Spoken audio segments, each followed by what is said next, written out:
Hi welcome to our channel. हम एक नई सीरीज स्टार्ट कर रहे हैं जिसका नाम है डू यू नो। इस सीरीज में हम ज़ोहो की नए अपडेट टिप्स और ट्रिक्स शेयर करेंगे। आज हम ज़ोहो क्रिएटर की फोकस डिलीट टास्क फीचर को एक्सप्लेन करेंगे। फोकस डिलीट टास्क क्या है? अगर एक फॉर्म में 10 फील्ड्स है तो एक स्पेसिफिक फील्ड बेस होनी चाहिए और मेरा कर्सर फोकस में होना चाहिए। ये कैसे होगा?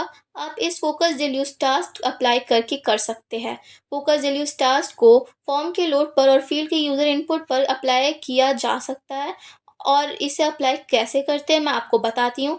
टेस्ट फॉर्म को क्रिएट या एडिट करने के लिए मैंने ईमेल फील्ड को बेस बना दिया है और अपना कर्सर को फोकस दिया है। अब मैं टेस्ट फॉर्म को लोड करूँगी। यहाँ देखिए ईमेल फील्ड बेस बन गया है और मेरा कर्सर फोकस में आया है। मैंने फील्ड के यूज़र इनपुट में कुछ कंडीशंस लगाई है। अगर input dot process equal start है तो फोकस रीजन फॉर स्टार्ट में होना चाहिए। अगर input dot process equal in progress है तो focus region for in progress में होना चाहिए।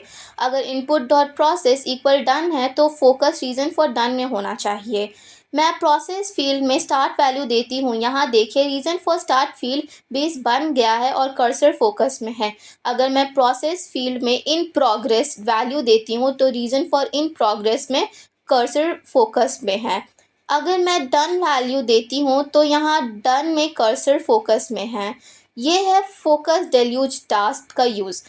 हमारे चैनल को सब्सक्राइब करें और बेल आइकन पर क्लिक करें। ट्यूटोरियल से रिलेटेड अपडेट आपको मिलते रहेगी। Thank you and good bye.